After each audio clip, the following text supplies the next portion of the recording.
ദൈവത്തിൻ സ്നേഹം ആയത്ര ശ്രേഷ്ഠം ആയതിനാഴം ആർക്കു വർണ്ണി.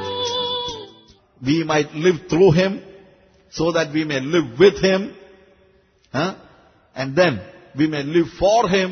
And finally we understand we live in, he lives in me. അവസാനം എന്താണ്? അവൻ നമ്മളിൽ ജീവിക്കുന്നതായ ഒരു സ്റ്റേജ്. അപ്പോൾ അവന് ചെയ്യാനുള്ള കാര്യങ്ങളെല്ലാം അവന് ചെയ്യാൻ പറ്റും. അവന് ആളുകളെ അവങ്കിലേക്ക് ആകർഷിക്കാനായിട്ട് പറ്റും. ഞാൻ അവന്റെ ഉപകരണം മാത്രമായി തീരുകയാണ്. അല്ലെങ്കിൽ എന്റെ ബോഡി അവൻ ഉപയോഗിക്കാൻ പറ്റുന്നതിന് വേണ്ടി ഞാൻ വിട്ടുകൊടുത്തിരിക്കുകയാണ്. വിട്ടുകൊടുത്തിരിക്കുക എന്നുള്ളതല്ല, ഞാനത് എൻജോയ് ചെയ്യുകയാണ്. കാരണം അപ്പോഴാണ് ഞാൻ ശരിക്കും ഈ പോൾ പറയുന്ന കാര്യത്തിൽ ഇനി ജീവിക്കുന്നവർ തങ്ങൾക്ക് വേണ്ടിയല്ല, തങ്ങൾക്ക് വേണ്ടി മരിച്ച് ഉയിർത്തവനായിട്ട് തന്നെ ജീവിക്കുന്നു. So I M living for him and I M of course I am happy about it. പക്ഷെ അതിനപ്പുറത്ത് ഞാൻ മനസ്സിലാക്കുകയാണ് എന്റെ എഫേർട്ട് ഒന്നും ഇതിനകത്ത് ബാധകമാകുന്നില്ല. ഒടുവിൽ എന്താ സംഭവിക്കുന്നത്? He starts living in me. അവൻ എന്നിൽ ജീവിക്കാൻ തുടങ്ങുകയാണ്. അപ്പോൾ അവൻ എന്ത് ചെയ്യുമെന്നറിയാമോ? ആരെ അവന് വേണോ അവന്റെ അടുത്തോട് നമ്മളെ പറഞ്ഞു വിട്ടോളൂ. ആരോട് എന്ത് പറയണോ അത് നമ്മുടെ വായിൽ അവൻ തന്നോളും. ആർക്ക് ട്രാക്ട് കൊടുക്കണോ അവരെ നമ്മുടെ മുമ്പിൽ കൊണ്ട വെച്ചോളും.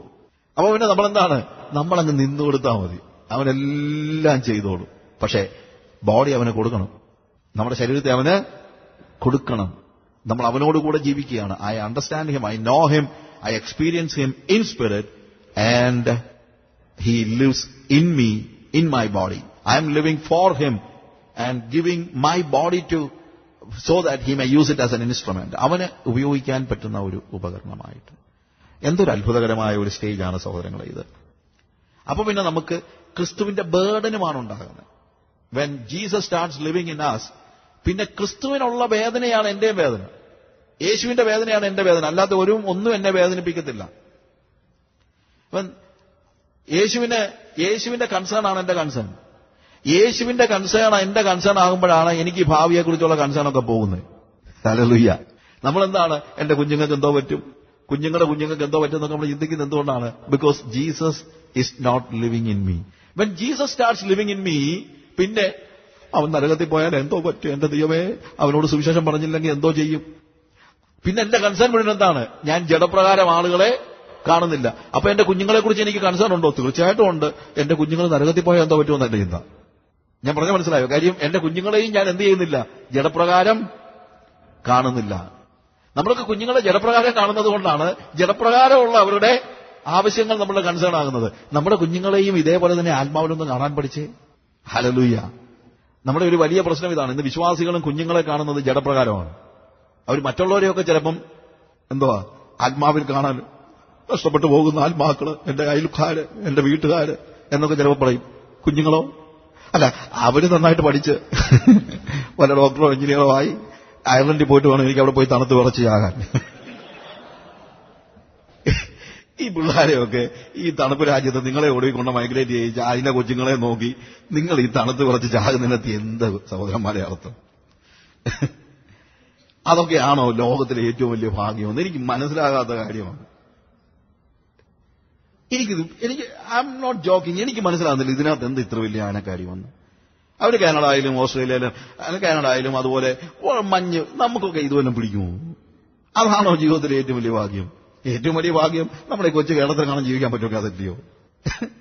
അതിന് എങ്ങനെങ്കിലും പിള്ളേരെ പഠിപ്പിച്ച് ഇഞ്ചക്ട് ചെയ്ത് അടിച്ച് കയറ്റി എന്തൊരു കഷ്ടം. എനിക്ക് മനസ്സിലാകാത്തോണ്ടങ്ങ് പറയുന്നത്. എനിക്കറിയാൻ വയ്യ. നമ്മൾ യഥാർത്ഥത്തിൽ നമ്മുടെ കുഞ്ഞുങ്ങളെ എങ്ങനെ കാണണം? ജഡപ്രകാരമല്ല കാണേണ്ടത്. ആരെയും ജഡപ്രകാരം. ഇന്നു മുതൽ ഞങ്ങൾ ആരെയും ജഡപ്രകാരം അറിയുന്നില്ല, കാണുന്നില്ല. നമ്മുടെ കുഞ്ഞുങ്ങളെ ജഡപ്രകാരം കാണുന്നത് നിർത്ത്. എന്റെ മക്കൾ സത്യത്തിൽ നടക്കുന്നതിനേക്കാൾ വലിയ സന്തോഷം എനിക്ക് ഇല്ല. When I see my children in spirit, I'm concerned about their eternity. നിത്യതയുടെ ദർശനത്തിൽ നമ്മുടെ കുഞ്ഞുങ്ങളെ കാണണം, നമ്മുടെ മാതാപിതാക്കളെ കാണണം, നമ്മുടെ സഹോദരങ്ങളെ കാണണം.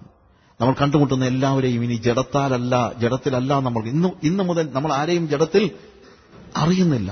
നമ്മൾ ആത്മാവിൽ അറിയണം. നമ്മുടെ കുഞ്ഞുങ്ങളെ ആത്മാവിൽ അറിയണം.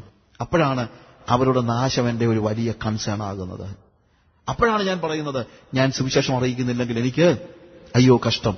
കാര്യം ക്രിസ്തുവിന്റെ സ്നേഹം എന്നെ നിർബന്ധിക്കുന്നു. യേശു എന്റെ ഉള്ളിൽ കയറിയിരിക്കുകയല്ലേ, എന്റെ ബോഡിയിൽ ഇപ്പൊ ആരാ കയറിയിരിക്കുന്നേ? യേശു. അതുകൊണ്ട് യേശുവിന്റെ ഹൃദയമാണ് എന്റെ ഹൃദയം. അതുകൊണ്ട് യേശുവിന് വേദനിക്കുന്നതെല്ലാം എനിക്ക് വേദനിക്കും.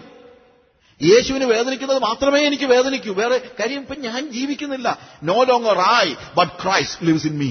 ഇനി ജീവിക്കുന്നത് ഞാനല്ല, ക്രിസ്തുവത്രേ എന്നിൽ ജീവിക്കുന്നത്. അപ്പൊ യേശുവിന്റെ വേദന എന്റെ വേദനയാകും. എന്റെ ഹൃദയത്തില് ഭയങ്കര കൺസേൺ. കർത്താവിന്റെ വേദന നിങ്ങളൊന്ന് മനസ്സിലാക്കണം. എന്തിനാണ്? God is concern about each person. God is concerned about every person who goes to hell. And all the heaven is joyful when somebody accepts Jesus. എന്നെ സന്തോഷിപ്പിക്കുന്നതും ത്രസിപ്പിക്കുന്നതും എന്താണ്? സ്വർഗം സന്തോഷിക്കുന്ന ഒറ്റ കാര്യമേ വേദത്തിൽ പറഞ്ഞിട്ടുള്ളൂ. എന്താണ്? ഒരു പാപി മാനസാന്തരപ്പെടുമ്പോൾ സ്വർഗം സന്തോഷിക്കുന്നു. വേറെ ഒന്നും എന്നെ സന്തോഷിപ്പിക്കരുത്. വേറെ ഒന്നും സ്വർഗത്തിന് വിഷയമല്ല. വേറൊന്നും സ്വർഗത്തിന് വലിയ കാര്യമല്ല. സ്വർഗം ഏറ്റവും കൂടുതൽ വേദനിക്കുന്നത് എപ്പോഴാണ്? ഒരു പാപി നരകത്തിലേക്ക് പോകുമ്പോൾ. സ്വർഗം ഏറ്റവും കൂടുതൽ സന്തോഷിക്കുന്നത് എപ്പോഴാണ്? ഒരു പാപി മാനസാന്തരപ്പെടുമ്പോൾ സ്വർഗം ഏറ്റവും കൂടുതൽ സന്തോഷിക്കുന്നു. അങ്ങനെയെങ്കിൽ സ്വർഗം ഏറ്റവും കൂടുതൽ ദുഃഖിക്കുന്ന എപ്പോഴാണ്? ഒരു പാപി നരകത്തിൽ പോകുമ്പോഴാണ്. നമ്മുടെയൊക്കെ ഫ്യൂണറലിൽ ഒരു പാപിയായ മനുഷ്യൻ മരിച്ചെന്ന് വെച്ചോ, ഏത് പാപി മരിച്ചാലും നമ്മളിവിടെ ബ്യൂകളുമൊക്കെ വായിച്ച് ഭയങ്കര ശബ്ദത്തിലൊക്കെ വലിയ ബാൻഡ് സെറ്റും എല്ലാം ഉണ്ടായിരിക്കും. പക്ഷേ ആ ഒരു പാപി മരിക്കുമ്പോൾ ഇവിടെ ബ്യൂകളൊക്കെ വെച്ച് പാടാനും ഒക്കെ പള്ളിക്കാരും എല്ലാവരും കാണും. സ്വർഗത്തിലേക്ക് കാണും ഈ മൈക്രോഫോൺ ഒന്ന് തിരിച്ചു വെച്ചാൽ വലിയ വിലാപമായിരിക്കും കേൾക്കുന്നത്.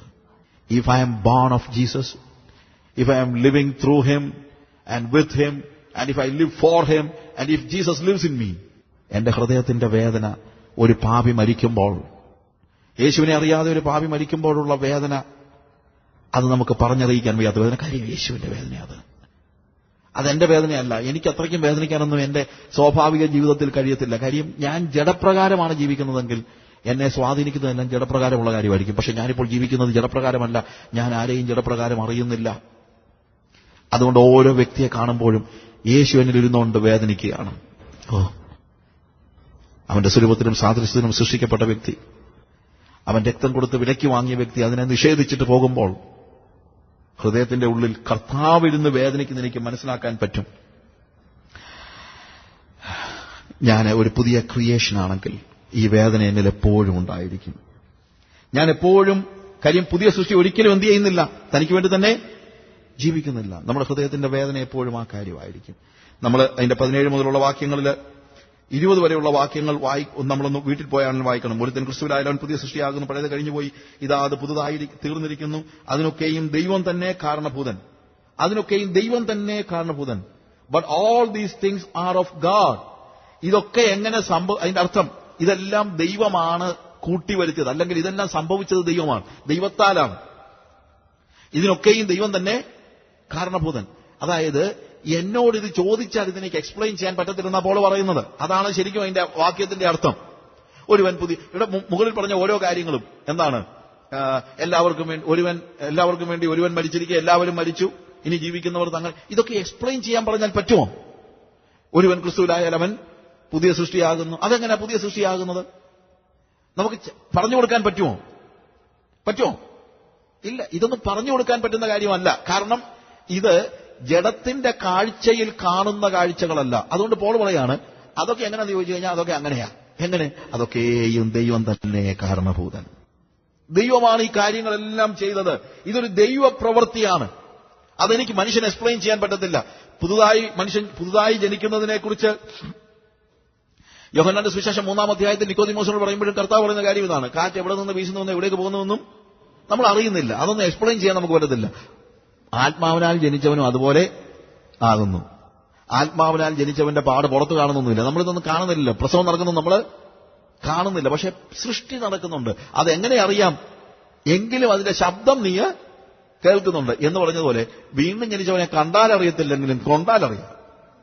വീണ്ടും ജനിച്ച ഉടനെ നമ്മളുടെ ബോഡി ഷേപ്പ് ഒന്നും മാറുന്നില്ല. അവനെ കണ്ടാൽ അറിയത്തില്ലെങ്കിലും കൊണ്ടാലറിയാം. കാറ്റ് കാണുന്നില്ലെങ്കിലും കാറ്റ് നമുക്ക് കൊണ്ടാലറിയാം. ഇതുപോലെ വീണ്ടും ജനിച്ചവൻ ഡിഫറന്റ് ആണ്. കാര്യം അവനിൽ ഇപ്പോൾ ജീവിക്കുന്നത് ആരാണ്? യേശുവാണ്. He is a new creation. But all things are of God. The new creation, the act of reconciliation, നിരപ്പിന്റെ പ്രവൃത്തി. യേശു ക്രിസ്തു കാൽവറി ക്രൂശിൽ മരിച്ചതുകൊണ്ട് നമ്മുടെ പാപങ്ങൾ മോചിക്കപ്പെടുന്നത് ലോജിക്കലായിട്ട് നമുക്കൊരു പക്ഷേ എക്സ്പ്ലെയിൻ ചെയ്യാൻ പറ്റത്തില്ല. When somebody who died on a cross 2000 years ago, how can my sins be forgiven? അല്ലേ? ഭൂമിയിലെ ലോജിക്ക് വെച്ച് എക്സ്പ്ലെയിൻ ചെയ്യാൻ കഴിയുന്ന കാര്യമല്ല അത്. പക്ഷേ അതറിയണമെങ്കിൽ സ്പിരിറ്റിൽ നമ്മൾ കാര്യങ്ങളെ കണ്ടാലേ പറ്റുള്ളൂ. ആ പുതിയ സൃഷ്ടി നമുക്ക് തന്നെ മനസ്സിലായിട്ടില്ലല്ലോ. ഇത് ബുദ്ധിപരമായി മനസ്സിലായതുകൊണ്ടല്ലോ. പക്ഷേ വീണ്ടും ജനിച്ചു കഴിയുമ്പോൾ നമ്മൾ ചാടിക്കയറി പറയുന്നു, I am forgiven, praise the Lord. എങ്ങനെയാ? അറിയത്തില്ല, പക്ഷെ എന്റെ പാപങ്ങളെല്ലാം കർത്താവ് ക്ഷമിച്ചു. എങ്ങനെയാണാ? അറിയത്തില്ല, പക്ഷെ കർത്താവ് എന്റെ പാപങ്ങളെ ക്ഷമിച്ചു. ഞാനിപ്പോൾ ഫ്രീ ആണ്. I am found. once I was lost, but I am found. Once I was blind, but now I see. എങ്ങനെയാണ്? അതെനിക്കറിയത്തില്ല. പക്ഷെ എനിക്ക് ഒരു കാര്യം അറിയാം, ഇപ്പൊ എനിക്ക് ഉടയവനുണ്ട്. എനിക്ക് എക്സ്പ്ലെയിൻ ചെയ്യാനൊന്നും പറ്റത്തില്ല, പക്ഷെ ഇപ്പൊ എനിക്ക് ഒരു ഉടയവനുണ്ട്. പിന്നെ ഇപ്പൊ എനിക്ക് കർത്താവിന്റെ കയ്യെ കയറി പിടിക്കാം. അവൻ എന്നെ എന്ത് ചെയ്തു? നിരപ്പിച്ചു. നേരത്തെ എനിക്ക് കയ്യെ പിടിക്കാൻ പറ്റത്തില്ലായിരുന്നു, ഇപ്പൊ എനിക്ക് ദൈവത്തിന്റെ കയ്യെ കയറി പിടിക്കാം. കയ്യെ കയറി പിടിക്കുന്നത് അങ്ങനെ പുറത്തുള്ള ആർക്കും എന്നെ മനസ്സിലാവുമോ? ഇല്ല. ആർക്കേ മനസ്സിലാവുള്ളൂ? പുതുതായി ജനിച്ചവന് മാത്രമേ ദൈവത്തിന്റെ കയ്യെ പിടിക്കുന്നതിന്റെ സുഖം അറിയാൻ പറ്റുള്ളൂ. അല്ലാത്ത പിന്നെ ദൈവത്തിന്റെ കയ്യെ കയറി പിടിക്കും. എന്നാ? കർത്താവ് എന്നോട് സംസാരിച്ചു. പിന്നെ കർത്താവ് സംസാരിച്ചു, മൈക്ക് വെച്ചാണ് സംസാരിച്ചത്. അവനറിയത്തില്ല. പക്ഷെ ആർക്കറിയാം? വീണ്ടും ജനിച്ച ഒരു പുതിയ സൃഷ്ടിക്ക് ഈ നിരപ്പിന്റെ ശുശ്രൂഷയെ അല്ലെങ്കിൽ നിരപ്പിന്റെ കാര്യങ്ങളെ അറിയാം. അവൻ ക്രിസ്തു മൂലം തന്നോട് നമ്മെ നിരപ്പിച്ചു. അതൊരു ദൈവപ്രവൃത്തിയാണ്, അത് നമ്മുടെ പ്രവൃത്തിയല്ല. അടുത്ത വാക്യം മൂന്നാമത് നമ്മൾ കാണുന്നത് but all these things are of God എന്ന് പോൾ പറയുന്നതിനകത്ത് ആദ്യം എന്താണ്? പുതിയ സൃഷ്ടിയെക്കുറിച്ച് പറയുന്നു. രണ്ടാമത് ആക്ട് ഓഫ് റിക്കൺസിലിയേഷനെ കുറിച്ച് പറയുന്നു, നിരപ്പിന്റെ പ്രവൃത്തിയെക്കുറിച്ച് പറയുന്നു. മൂന്നാമത് പറയുന്ന കാര്യം എന്നറിയാമോ? ഈ നിരപ്പിന്റെ ശുശ്രൂഷ എന്ത് ചെയ്തിരിക്കുന്നു? ക്രിസ്തുമൂലം 18ാമത്തെ വാക്യത്തിൽ അതിനൊക്കെയും ദൈവം തന്നെ കാരണഭൂതൻ. അവൻ നമ്മെ ക്രിസ്തുവിൽ മൂലം തന്നോട് നിരപ്പിച്ചു. നിരപ്പിന്റെ ശുശ്രൂഷ ഞങ്ങൾക്ക് തന്നിരിക്കുന്നു. അതെങ്ങനെ അറിയുന്നത്? ആത്മാവിലാണ്. ഈ നിരപ്പിന്റെ ശുശ്രൂഷ അവൻ ഞങ്ങൾക്ക് നൽകിയിരിക്കുന്നു. Gave unto us the ministry of reconciliation.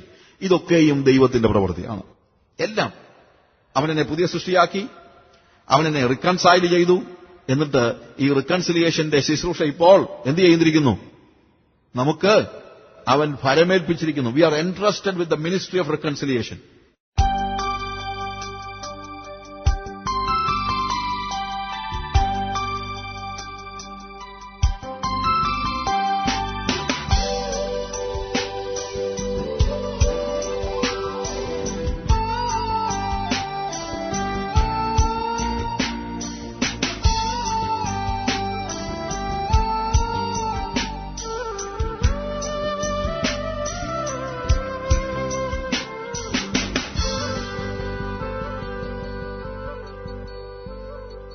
ദൈവത്തിൻ സ്നേഹം